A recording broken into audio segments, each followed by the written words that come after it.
asalaamualeykum mbokk yeeg xarit yi maa ngi leen di ziar di leen nuyu démb ci sunu éphéméride yi entre autres ñëw nañu fi wax ci installation wu Sen'Eau en 80 du moins SDE en 96 de toog fii lu toll ni 23 ans au lieu de 10 ans amoon fi ay résultats yu exceptionnels ba relais bi nga xam ni bi Sen'Eau jël na ko nga xam ni Sénégal moom 55% des actions yeneen 45% yi Suez ñëw moom ko di entreprise française liñ ci xaw a jot encore ci ay information complémentaire rek mooy de temps en temps lu xaw a doy waar ci concernant ay pratiques u Sen'Eau mooy abonné yi de temps en temps dañ toog rek ci ñu jot ay bataaxal naan ak ci facture bi ci topp naan dañu am ay fuite d'eau ndox boo xam ne dafay law te ñu leen koy facturer ñi ci ëpp nag lu weesu plus de 200 ba 300 000 francs CFA biñ leen di facturer fuite d'eau yooyu mooy travaux yi ñuy entamé ci seen ay kër di dajji ay karo di wër ay fuite fekk loolu yëpp ay ñaawteef la rek te li tax souvent duñ ci réagir xëy na ñu yaakaar ni ñoom dong la mais day fekk souvent Sen'Eau bëggoon am enveloppe boo xam ne bëggoon na ko dégager ñëw facturer ko ay abonnés yu bëri. loolu ràññewoon nañ ko aussi ci courant bi nga xam ni d'un mois à l'autre da nga ci gis ay facturation yoo xam ni amuñu benn cohérence ci taux kilowatt heure bi ni ñu koy facturer ci d'un mois à l'autre juste nekk loo xam ni souvent état daf ciy dañuy bëgg enveloppe donc enveloppe bi ñëw tas ko ci abonnés yi donc au lieu que ñu créer seen ligne de facturation boobu de manière courageuse foofu la ñuy ñëw tas ko ci prix kilowatt bi ba mu xaw a jaaxal abonné yi mu xaw a nekk loo xam ni dafa diis ci seen budget ci seen pouvoir d'achat donc souligner loolu rek parce que dañ ci jot entre temps même si on n'est pas spécialement là pour suivre l'actualité di ko commenter à la seconde donc entamé sunu éphéméride tey 24 avril bi nar ko articulé si ñetti date donc xaw na tane première date bi yóbbu ñu ci 1947 bi nga xam ni bi kii di doomu Albouri di Bouna Albouri Ndiaye ñu élevé woon ko foofu à la dignité grand officier de la Légion d'honneur française dañ ñëw ci léegi ba 24 avril 2017 benn gaal bi nga xam ne bi dafa mujjee woon chaviré foofu ci zone de Toubacouta foofu ci département de Foundiougne ba tey nomination bi ñu defoon Abdoulaye Daouda Diallo war a ñëw remplacer Idrissa Seck foofu ci conseil économique et social ñoo ngi nekkoon le 24 avril 2023 donc sans plus tarder attaquer sunu premier élément bi di 24 avril 1947 Bouna Albouri Ndiaye donc tey République française ñëw décoré ko grand officier de la Légion d'honneur française donc ñu gën koo xamee ci Yéli Biram donc Bouna moom ñu intronisé woon ko Bourba Djolof le 17 décembre 1895 foofu si Yang donc nekkoon ndaw amoon uniquement 18 ans d'ailleurs décret boobu ñoo ngi ko confirmé par le président de la République française en janvier 1896 donc di préciser Bouna Albouri Ndiaye bokk na ci ñi nga xam ni fréquenté woon nañ ce qu'on appelle école des fils de chef bu nekk Ndar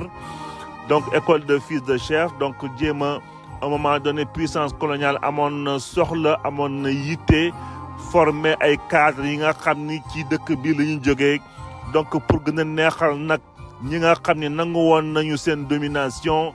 jël seeni ay jom tàggat leen ci ay discipline war leen def ay cadres yi nga xam ne ñoo waroon a gérer Sénégal donc Bouna Albouri noonu la par la suite ci njàngam mu am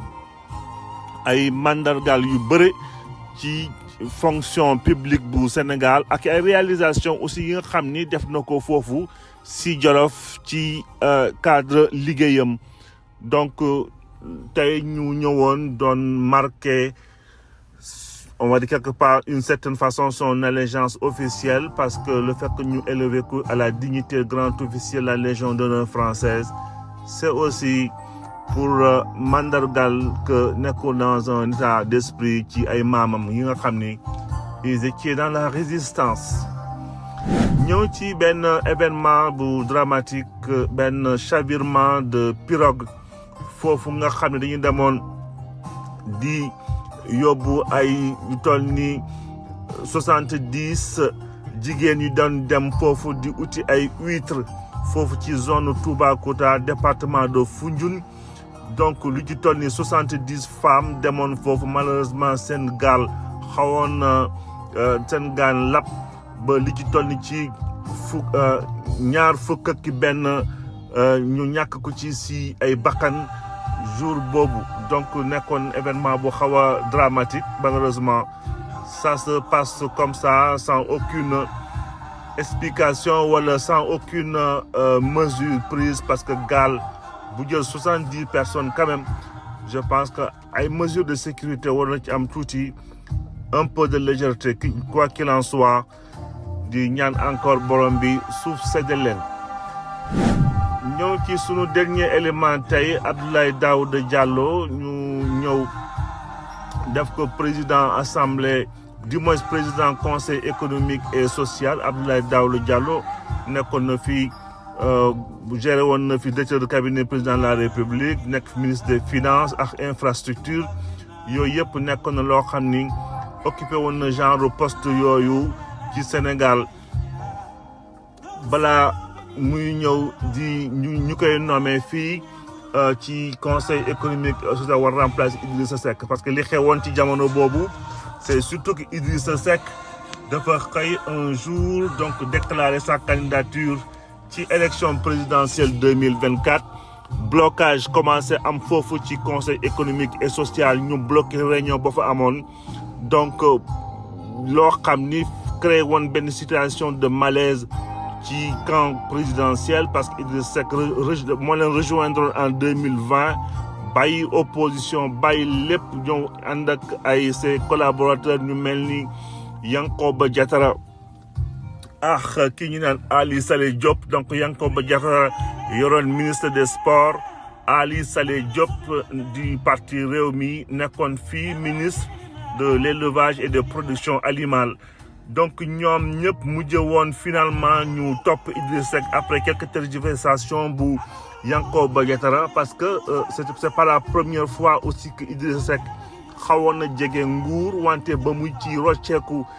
dëggal boppam ci opposition ñu mel ni ñoom Oumar Sarr wala ay yeneen i ministre mujj woon nañu toog ci gouvernement bu Macky Sall bañ ko rejoindre ci opposition donc phénomène boobu ragaloon nañ ko mu dal ku mel ni Yankoba Diattara finalement il a pris son courage parce que je pense que si mu jaar Idrissa Seck permettre ko woon que muy des encore ci gouvernement bi donc noonu la mujjee woon quitter moom ak Ali Saleh Diop